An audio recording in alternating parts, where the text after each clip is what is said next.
신앙생활의 핵심은 왕이신 예수 그리스도를 중심에 놓고 예수 그리스도를 인정하는 삶이라고 말씀을 드렸습니다. 이 인류는 예수 그리스도를 중심에 놓고 양갈래, 두 갈래로 나눠집니다. 예수 그리스도를 왕으로 인정하는 사람들과 인정하지 않는 사람들로 나눠지게 되죠. 보라 이 사람이로다, 그렇게 말씀했습니다. 예수님을 인정하는 사람들, 그때부터 무엇합니까? 예수님을 자랑합니다. 여러분, 우리의 모든 신앙생활의 구조를 한번 보십시오. 예배 드리는 것, 기도하는 것, 헌금하는 것, 섬기는 것, 선교하는 것, 가르치는 것, 그 모든 것은 여러분 무엇이라고 했습니까? 예수 그리스도와 하나님의 왕권을 인정하는 삶이라 그랬습니다. 우리의 모든 삶의 중심이 신앙생활을 중심하고 있다는 것은 이 신앙생활의 어떠한 구조들이 하나님의 왕되심과 우리 주 예수 그리스도의 왕되심을 인정하도록 여러분 뭐 됐다는 거예요? 구조화되어 있다는 거예요. 이걸 우리가 잘못 이해하면 여러분 우리의 삶을 뭐로 어떻게 하는 걸로? 옥죄는 걸로, 교회 중심으로 그냥 옥죄어 버리는 것으로 생각할 수 있지만 그것이 아니라 이 모든 신앙생활의 핵심은, 그리고 신앙생활의 모든 구조들은 바로 하나님의 왕되심과 우리 주 예수 그리스도의 왕되심을 뭐하도록? 인정하도록 요구하고 있는 구조다라는 거죠. 특별히 이 신앙생활 속에서 우리가 가장 주의해야 될 것은 여러분 무엇입니까? 따라합시다. 십자가 외에 자랑하지 맙시다. 여러분 누가 자랑할까요? 신앙생활 그 왕되심을 잘 인정하지 못하는 사람들은 자랑을 잘 안 해요. 그죠? 자기가 어느 부분이 잘 안 된다는 걸 아니까. 그건 자랑은 언제부터 합니까? 잘 한다고 생각하는 순간부터 자랑하게 돼 있습니다. 성경을 모를 때는 성경 이야기만 나오면 기가 죽어서 입이 닫혀요. 그런데 성경을 알면 그때부터 뭐 하고 싶어요? 말하고 싶은 거예요. 자랑하고 싶은 거예요. 헌금을 안 할 때는, 그죠? 내가 안 할 때는 잘 자랑하지 못해요. 그런데 하면 뭐 합니까? 자랑하기 시작하더라고요. 간증도 여러분, 뭐가 제일 듣기가 때로는 조금 힘듭니까? 간증을 하다 보면 자꾸 뭐가 나와요? 사람의 자랑이 나오더라고요. 우리의 모든 신앙생활은 하나님의 왕되심과 예수 그리스도의 십자가의 그 은혜를 자랑하는 것이 바로 신앙의 기본, 중심인 줄로 믿습니다. 그래서 요한은 사도행전 5장 30절, 어제 봤던 본문이기도 하지만 너희가 나무에 달아 죽인 예수를 우리 조상의 하나님이 살리시고 이스라엘에게 회개함과 제사함을 주시려고 그를 오른손으로 높이사 임금과 구주로 삼으셨느니라. 아멘. 그 예수를 하나님께서 오른손으로 높이셔서 임금과 구주로 삼으셨다라고 그렇게 선포하고 계시는 거죠. 이제 시선이 더 가까이 십자가를 지신 예수님, 그 예수님에게 요한은 집중되고 있습니다. 요한의 시선이 바로 십자가를 지러 나가시는 예수님께 집중되어 있죠. 그런데 우리가 생각해 봐야 될 것은 다른 복음서와 다르게 요한은 독특하게 이 예수님의 십자가 사건을 기록해 가고 있습니다. 여러분, 이 공관복음에 보면 구레네 사람 시몬이 십자가를 중간에 대신 졌다라는 내용도 있지만 요한은 이 부분을 생략하고 있습니다. 또한 예수님께서 자기를 박해하고 때리는 자들에 대하여 저들의 죄를 용서하여 주십시오라는 내용도 삭제되어 생략되어 있습니다. 예수님께서 십자가에 달리셨을 때 땅이 어두워졌다라는 내용도 생략되어 있을 뿐만 아니라 엘리 엘리 라마 사박다니라는 내용도 생략되어 있습니다. 성전의 휘장이 찢어졌다는 내용도 생략되어 있고 여인들이 무덤을 확인했다는 내용도 생략되어 있습니다. 그러니까 요한복음은 다른 공관복음에 비해서 독특한 특징을 가지고 있는 거죠. 요한이 과연 이야기하고 싶은 게 뭘까? 예수님 십자가 지시러 나가시는 그 여정이 마태, 마가, 누가복음에는 기록되어 있는데 마태, 마가, 누가복음을 요한이 다 읽었을 거란 말이에요. 다 읽고 나서 다시 이 예수님의 십자가 여정을 자기가 생생히 목격한 자란 말이에요. 다 적을 수는 없어요. 여러분, 종이의 한계도 있고 그 내용을 다 정리하는 것도 요한의 목표는 아니에요. 예수님의 전 모든 것을 다 기록하는 것이 요한의 목표가 아니에요. 요한은 그래서 예수님의 모든 표적을, 기적을 다 적는다면 이 세상에 종이가 부족하다 그랬단 말이에요. 그러니까 다 적지는 않지만 핵심적인 것, 요한의 관점을 지금 기록하고 있는 거죠. 감언사에서 나온 요한복음 묵상, 이강태 교수가 쓴 책이 있습니다. 그 책의 중심에 요한이 이렇게 특별히 기록한 내용들을 중심에서 오늘 제가 설교를 할 겁니다. 오늘 19절에 보니까 빌라도가 패를 써서 십자가 위에 붙이니 나사렛 예수 유대인의 왕이라 기록되었더라, 이렇게 되어 있습니다. 그래서 예수님께서 십자가 지실 때 그 십자가 위에 제목을 적고 있는 그 제목이 나사렛 예수 유대인의 왕, 이래서 예수는 뭐 되게 됐다? 죽게 되었다라는 제목을 썼는 그 편말을 중심해서 오늘 제목이 나사렛 예수 유대인의 왕이다, 이 주제를 가지고 말씀을 나누도록 합니다. 요한이 강조하고 싶었던 것, 첫 번째 뭘까요? 요한이 마태, 마가, 누가가 강조하지 않았던, 요한만이 강조하고 싶었던 것은 바로 첫 번째 이 예수님의 십자가 여정의 클라이막스 속에 새로운 열방 백성의 왕이신 예수님이다라는 것을 강조하고 싶었던 거예요. 요한은 예수 그리스도께서 왕되심을 계속해서 강조하고 있습니다. 그런데 이 예수님께서, 왕이신 예수님께서 지금 십자가에 무엇 하십니까? 처형당하십니다. 십자가에 죽으세요. 그렇게 십자가에 죽으시는데 오늘 본문 18절에도 보니까 그들이 거기서 예수를 십자가에 못 박을 새 다른 두 사람도 그와 함께 좌우편에 못 박으니 예수는 가운데 있더라. 지금 이런 기록만 있습니다. 여러분 이제 마태바나 누가복음 같은 데 보면 계속 무엇이 나옵니까? 양편의 강도들과 대화하는 내용도 나오는데 이 모든 내용은 생략되어 있고 두 제수 중앙에 누가 달려 계신다? 예수님께서 달려 계신다라는 내용으로 드러나고 있는 거죠. 사실 지금 빌라도는 예수님이 죄 없다는 사실을 알고 있습니다. 그런데 빌라도가 지금 막혔어요. 어디에서 막혔어요? 예수를 죽이지 않으면 가이사에게 반역하는 거다라는 것에 막혀버렸습니다. 계속해서 그럼에도 불구하고 빌라도는 예수가 죄인인 것을 인정하고 싶지 않은 마음들이 많았던 것 같습니다. 그래서 오늘 21절과 22절에 보니까 유대인의 왕이라 쓰지 말고, 그러니까 대제사장들과 유대인들이 유대인의 왕이라 쓰지 말고 자칭 유대인의 왕이라 쓰라. 이 말은 뭡니까? 유대인 왕이 아니라 자기가 그렇게 주장한다라고 쓰라라는 거예요. 그럴 때 22절 우리 같이 한번 읽어볼까요? 22절, 빌라도가 대답하되 내가 쓸 것을 썼다 하니라. 아멘. 그러니까 지금 빌라도가 이렇게 쓴 것은 지금 예수 그리스도께서 죽으시는 그 공적 죽음은 유대인의 왕이다 라는 것을 그렇게 인정하는 듯한 그런 표현들을 쓰고 있다는 거죠. 제목을 적는다는 것은, 여러분 제목을 적는다는 것은, 다시 십자가에 죽이는 것은 저주받은 죽음이다라는 것과, 여러분 여기서 제목을 쓰는 것은 이 죽음은 공적인 죽음이다라는 것을 공식적으로 선언하는 거예요. 그래서 제목을 적고 십자가의 죽음을 통해서 그 저주받은 죽음이라는 것을 선포하면서 다른 어떤 사람들도 이제 앞으로 누구를 못 따르도록, 예수를 못 따르도록 하기를 원했던 거예요.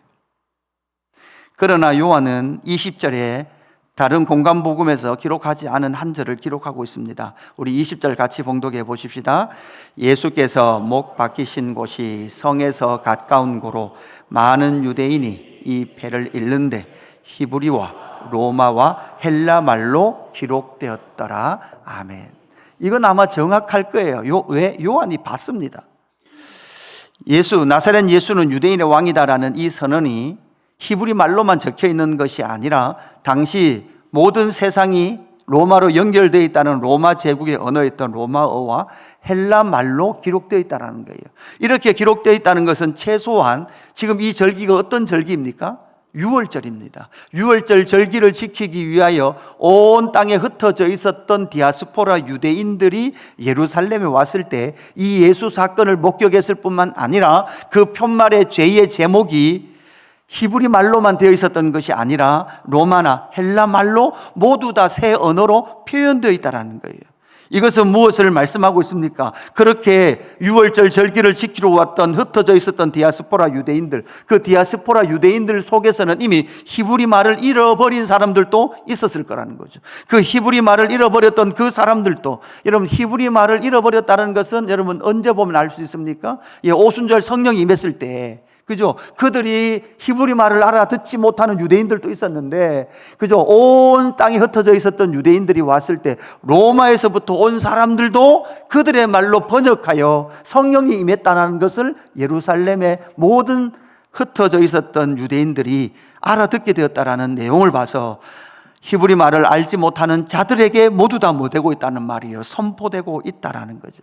이 말은 그렇게 해서 유월절 절기를 지키러 왔던 흩어져 있었던 디아스포라 유대인, 이 예수님께서 십자가에 나사렛 예수 유대인의 왕이다라는 선언뿐만 아니라 또 하나는 무엇일까요? 주후 100년경, 지금 어떨 때 요한복음을 쓰고 있을 때 이미 요한복음을 읽고 있던 많은 독자들은 이스라엘 땅 안에만 있었던 교회가 아니라 열방 교회화가 되고 있다는 거예요. 그들이 공식적으로 이런 건물을 지을 수도 없고 우리의 신앙의 고백을 이렇게 공적으로 할 수 없음에도 불구하고 그들은 모두 다 어디에 모여? 가정에 모여. 한 가정들이, 주변에 몇 가정들이 모여서 예배를 드리면 그것이 예배가 교회가 되고 예배가 되고, 그들이 복음을 전하는 현장이 다 무엇이 됩니까? 성교가 되어서 온 땅의 열방 가운데 흩어져 있었던 그 모든 유대인뿐만 아니라 이방인들이 복음의 열매가 맺어지는 놀라운 역사를 바라보고 있었던, 그럼에도 불구하고 무엇이 함께 있었던, 고난과 박해가 함께 있었던 그 교회들을 향하여 예수의 십자가의 죽으심은 유대인뿐만 아니라 온 열방, 온 나라와 열방을 향하고 있었다라는 것을 선포하고 있는 거죠. 그러니까 유월절 절기를 지키기 위해서 어떤 디아스포라 유대인들, 그리고 그뿐만 아니라 이제 한두 세대가 지나고 나서 AD 90년, 주후 100년경에 세워진 열방의 교회들, 이 두 번째 읽어야 될 요한의 표현이라면 오늘 2026년을 살아가고 있는 한국 땅에 있는 성도인 저와 여러분 역시도 이 예수 그리스도께서 십자가에 죽으신 이 예수님께서 유대인의 왕이라고, 나사렛 예수 유대인의 왕이라고 썼던 이 말이 히브리, 로마, 헬라 말뿐만 아니라 여러분 오늘 어떤 글자로 기록되어 있습니까? 한글로 기록되어 있어서 우리에게도 이 예수님은 영원한 왕이신 줄로 믿습니다. 이 말씀을, 이것을 요한은 인류를 향하여 하나님의 사랑, 예수 그리스도의 십자가의 사랑이다라고 저와 여러분에게 들려주기를 원하고 있는 줄로 믿습니다. 두 번째는 무엇입니까? 새로운 열방 백성의 영원한 대제사장이신 예수님이다라는 것을 말씀하고 있습니다. 지금 예수님은 대제사장을 중심해서 그 당시 대제사장 가야바 안나스 집안의 사람들을 중심으로 해서 지금 무엇하고 있습니까? 그들의 선동에 의해서 예수님은 지금 십자가에 내어줌을 당하시는 것 같습니다. 이 대제사장은 원래 구약에서부터 계속 레위 지파 아론의 후손들을 중심해서 대제사장들이 가문을 타고 세워져야 합니다. 여러분, 대제사장의 직분은 해야 되는 일은 무엇이었습니까? 대제사장은 언제나 백성들을 데리고 하나님 앞에 피의 제사를 통하여 무엇하는 거예요? 죄를 사하고 그 백성들을 데리고 누구에게로 나아가는 것? 하나님께로 나아가는 직분이 누구에게 있습니까? 대제사장에게 있었습니다. 그런데 우리가 잘 알듯이 예수님 시대가 되면 대제사장직이 여러분 어떻게 된다 그랬습니까? 매매된다 그랬습니다. 혈통을 따라와야 될 이 대제사장이 이제는 돈으로 매매하여 아무나, 아니 돈 있는 사람은 할 수 있는, 그래서 가야바 안나스 집안이 지금으로부터 얼마 동안 50년 동안이나 거금을 주고 그렇게 대제사장직을 매매함을 통해서 예수님 당시 성전은 뭐하는 집이었습니까? 장사하는 집이 되어버렸습니다. 지난번 말씀드렸듯이 여러분 성전세를 내면 여러분 뭐한다 그랬습니까? 성전세를 가지고 내기 위해서는 일반 돈을 가지고 와서 성전세를 내는 돈으로 환전해야 됩니다. 그죠? 우리도 환전 자주 하잖아요. 지금 환율이 너무 높아져서 여러분 해외여행 나가기가 지금 힘듭니다. 해외여행 두 가지 어려운 거, 항공료가 비쌉니다. 그죠? 이미 4월 1일부터 유류 할증료가 올랐습니다. 그 다음에 지금 환율이 아마 1,500 몇십 원까지 지금 가 있는 걸로 알고 있습니다. 환율 수수료가 제일 비싼 데가 어디입니까? 인천공항입니다. 그죠? 인천공항에서 바꾸면 제일 비쌉니다. 그러니까 대제사장이 100억을 주고 대제사장직을 사면 성전 안에 환전하는 환전소를 하청을 줍니다.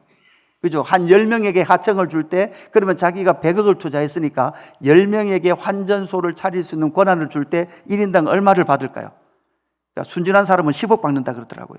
그럼 10억 받아봐야 100억밖에 안 돼요.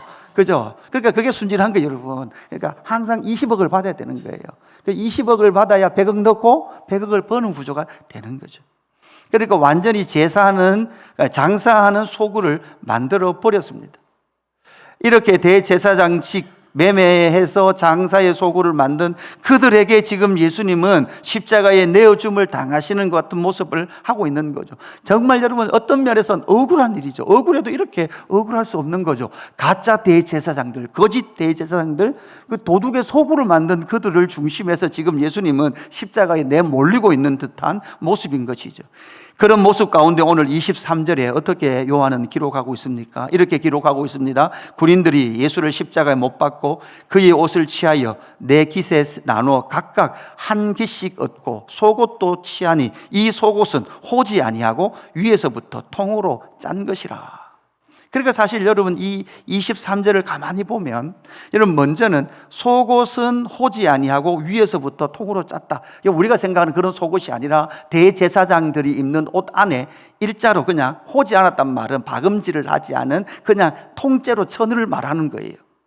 그래서 레위기 21장 10절 후반절에 보면 이 예복을 입은 대제사장은 그의 머리를 풀지 말며 그의 옷을 찢지 말며, 이렇게 됐단 말이에요. 그러니까 언제나 그 대제사장 옷을 입기 전에 안에는 찢지 않은 속옷, 드레스를 입고 그 위에 대제사장 옷을 입는 거예요. 그래서 여기서 호지 않는 옷은 누가 입는 옷인가 하면, 누가 입는 옷이라고요? 대제사장이 입는 옷의 속옷을 상징하고 있다라는 거죠.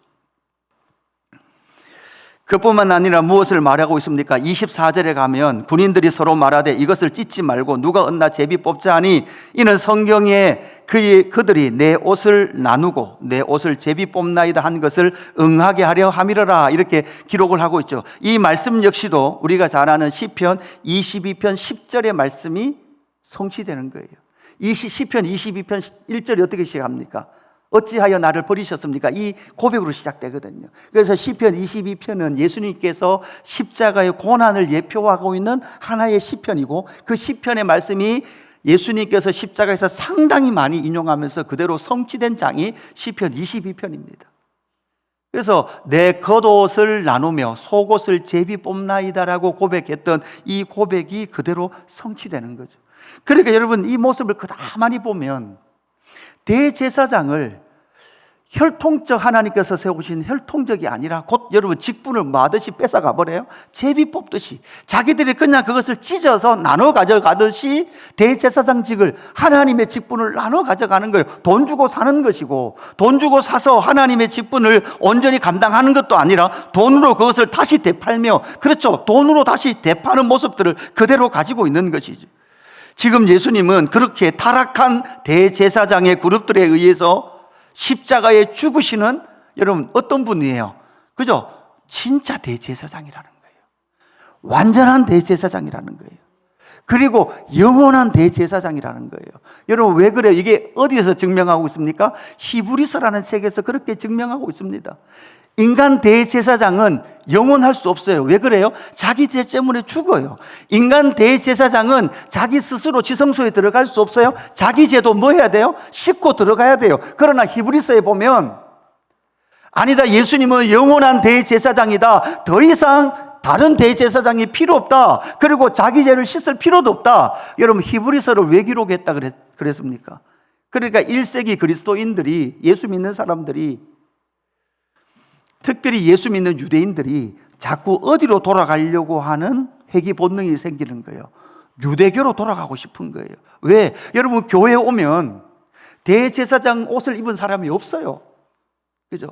여러분, 지금 제가 양복 입고 있지만 이번 주일날 제가 검은 성례식 한다고 검은 가운만 입어도 좀 뭐가 사람이 달라 보일 거예요. 우리 아이들이 지나가면 우와 그래요. 여러분, 거기에 대제사장처럼 관도 하나 이번 주일 한번 써볼까요? 관도 쓰고 앞에 금 흉패도 붙이고 이렇게 딱 서 있는 순간 이미 위로를 받습니다. 그 모습만 봐도 위로를 받아요. 목소리까지 신령하다면 그러니까 진리는 사라지고 온통 겉모습만 가지고 신앙했던 그 유대인들, 유대교는 결국은 예수 그리스도를 믿었음에도 불구하고 많은 유대인들이 다시 유대교로 돌아가서 짐승 제사 드리고 싶은 마음들이 생겼던 거예요. 그럴 때 히브리서 저자는 아니야, 더 이상 우리가 대제사장을 바라보고 인간 대제사장을 사모할 것이 아니라 우리에게 영원한 대제사장이 있다, 완전한 대제사장이 있다라고 피를 토하고 있는 책이 히브리서란 말이에요.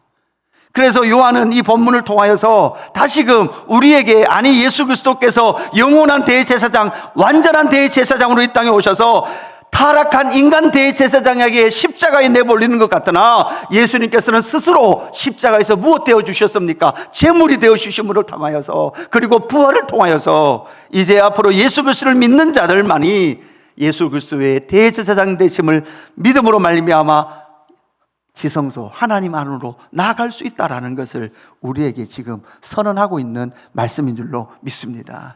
그래서 히브리서 저자는 히브리서 8장 1절 이후에 이렇게 말합니다. 지금 우리가 하는 말의 요점은 이러한 대제사장이 우리에게 있다는 것이다. 그는 하늘에서 지극히 크신 이의 보좌 우편에 앉으셨으니, 6절 같이 봉독합니다. 그러나 이제 그는 그 아름다운 직분을 얻으셨으니 그는 더 좋은 약속으로 더불어 더 좋은 언약의 중보자신. 아멘. 더 좋은 언약의 중보자는, 오직 유일한 중보자는 누구밖에 없습니까? 우리 주 예수 그리스도 뿐이신 줄로 믿습니다. 그래서 요한은 지금 주 100년경에 있는 그들 속에서도 여러분 어떤 모습이 있을까요? 유대교가 더 좋았다라고 말하는 사람들도 있었을 거예요. 여러분 그때도 아마 유대교를 전하는 사람들도, 그죠, 구약의 연속성에 있던 사람들도 있었을 거예요. 그 속에 새로운 열방 백성의 영원한 대제사장이신 예수님이다라는 것을 선포하고 있는 거죠. 세 번째 이것을 우리에게 가르쳐 주고 있습니다. 새로운 열방 백성의 사랑의 관계를 성취하신 예수님이다라는 것을 우리에게 말씀해 주고 있습니다. 초대교회의 탄생, 여러분 예루살렘 교회가 탄생하죠. 예루살렘 교회가 탄생할 때 많은 영향을 미쳤던 사람은 누구였습니까? 대표적으로 베드로와 요한, 지금 요한복음을 쓰고 있는 요한 자신이었습니다. 증인이었죠. 교회가 어떻게 생겨나는지를 보았던 사람이 요한이었습니다. 그러나 사실 그 후에 예루살렘 교회의 최고의 리더십은 누가 세워지게 됩니까? 예수님의 동생 야고보가 세워지게 됩니다. 사실 가만히 생각해 보면 예수님의 공생애 중에서는 사도 그룹과 동생 가족 그룹이 별로 만날 기회가 복음서에 잘 나오지 않아요. 그리고 만날 때도 보면 좋게 만나요? 별로 안 좋게 만나는 것 같아요. 별로 분위기가 안 좋은 것 같아요. 같이도 잘 안 있는 것 같기도 합니다. 이런 공생애의 모습이었다면 사실 예루살렘 교회가 세워지게 되면 무슨 구조가 생길 가능성이 많아요? 갈등 구조가 생길 가능성이 많습니다. 이들이 오직 하나가 겹치는 부분이 있는데 어디에 하나 딱 겹칩니까? 사도 그룹과 예수님의 가족 그룹이 딱 만나는 지점이 하나 있는데 어디일까요? 오순절 성령 강림 사건 때 보면 마가다락방이 함께 있었다라고 누가는 기록하고 있거든요.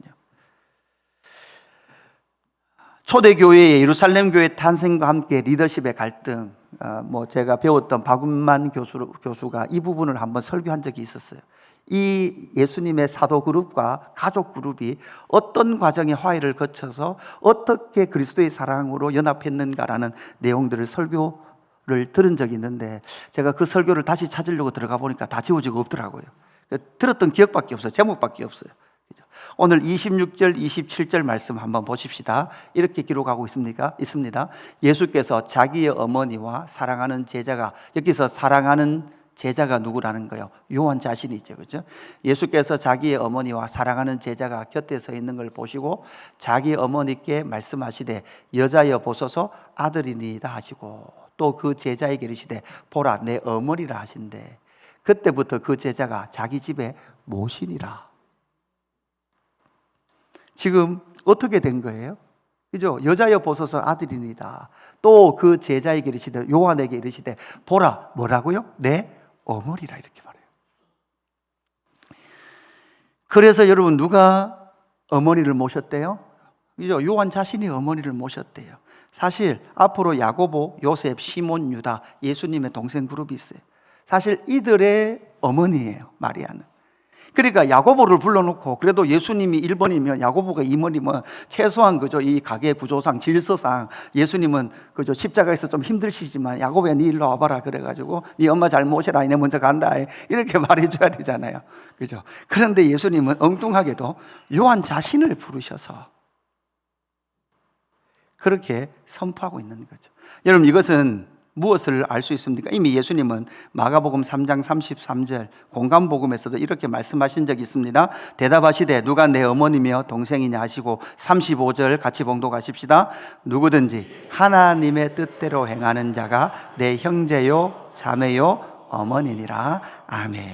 앞으로 나타날 예루살렘 교회의 리더십 야고보, 그럼에도 요한은 그의 예수님의 어머니 마리아를 돌보는 새로운 한 가족의 구성원 속에 요한이 들어가게 되는 거죠. 제자들과 예수님의 동생들이 겹치는 한 지점이었던 오순절 성령 강림 사건을 통하여, 성령이 오심을 통하여 예수님께서 계속 말씀하셨습니다. 여러분, 요한복음에 특별히 계속해서 말씀하셨습니다. 발까지 씻어주시면서 계속 말씀하셨습니다. 내가 너희를 사랑한 것처럼 너희도 서로 사랑하면 온 세상이 그 사랑을 통하여 나를 알리라라고 예수님께서 말씀하신 이 말씀이 결국은 여러분 언제 성취되는 거예요? 성령님, 오순절 성령님이 임하실 때 그들이 그 성령님을 받음을 통해 나타나는 하나의 현상이 교회로 세워지는데, 그 교회는 어떤 공동체다? 그 공동체는 바로 새로운 가족, 새로운 사랑의 관계가 세워지는 그러한 놀라운 역사가 성취되었다라고 그렇게 선포하고 있는 구절인 거죠. 요한에게 보라 내 어머니라 이렇게 선포함을 통하여 요한에게는 새로운 어머니가 생긴 거예요. 새로운 믿음의 그 가족들을 이루어지는 놀라운 역사가 성취되었다라는 것을 말씀해 주고 있는 거죠. 요한복음 17장 20절 말씀이 떠오릅니다. 요한복음 17장 20절 21절 말씀 보면 이렇게 예수님이 기도하죠. 내가 비옵는 것은 이 사람들만 위함이 아니요 또 그들의 말로 말미암아 나를 믿는 사람들도 위함이니. 예수님은 지금 사도들만을 위해서 기도한 것이 아니라 사도들의 말을 통하여 복음이 선포될 그 사람들, 복음을 믿을 그 사람들을 위하여 기도함을 통하여 21절 세상으로 아버지께서 나를 보내신 것을 믿게 하옵소서라고 기도함을 통해서 앞으로 교회 역사 가운데 계속해서 일어날 그 사람들은 예수 그리스도를 믿고 성령의 강림의 사건들을 경험할 때, 성령을 받을 때 그들 가운데 일어나는 놀라운 일은 무엇입니까? 교회가 세워지는 것이고, 그 교회는 새로운 열방 백성의 사랑의 관계, 새로운 관계, 영적인 가족이 세워질 것에 대한 요한의 강조. 그러니까 AD 주후 90년 100년경에 이미 세워진 그 교회의 영광을 통하여서 요한은 이 한마디를 통하여 내가 예수님의 어머니 마리아를 내가 돌봤잖아가 아니라 새로운 어머니야, 새로운 아들이야 라고 말하는 놀라운 새언약의 사랑의 백성들의 탄생을 이렇게 설명하고 있는 요한의 표현인 줄로 믿습니다. 오늘 본문을, 설교를 정리하기로 합니다. 나사렛 예수 유대인의 왕. 여러분, 전체 제가 특세를 준비하면서 이 구절을 보는 순간 이 말씀이 떠올랐어요. 그래서 이번에 나사렛 예수 유대인의 왕이다, 이걸 표지에 넣어야 되겠다라고 생각하고 넣었습니다. 나사렛 예수 유대인의 왕인데, 이 나사렛 예수 유대인의 왕이라는 이 표현이 요한은 어떻게 풀어놓고 있더라는 거죠. 새로운 열방 백성의 왕이시다, 그죠? 유대인의 왕일 뿐만 아니라 로마 헬라를 씀을 통하여 온 열방의 왕이시다라는 것을 통하여 오늘 우리에게도 한글로 나사렛 예수 유대인의 왕, 그 왕은, 예수님은 온 열방의 왕이신 줄로 믿습니다.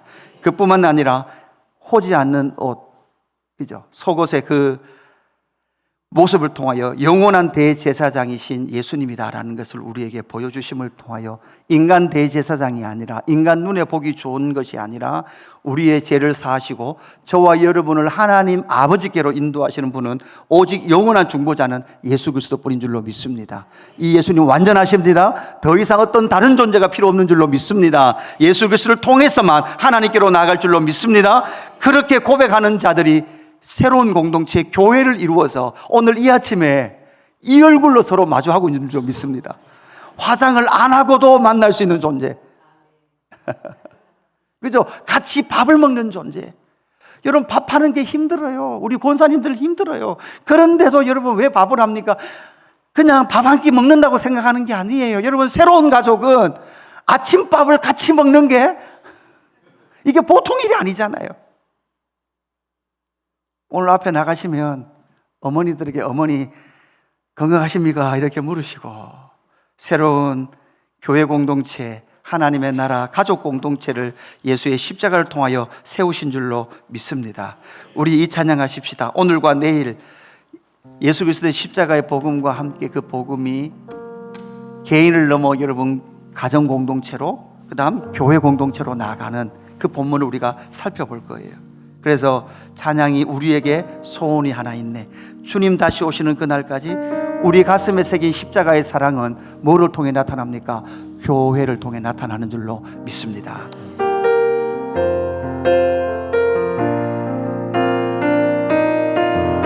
우리에게 소원이 하나 있네. 주님 다시 오실 그날까지 우리 가슴에 새긴 주의 십자가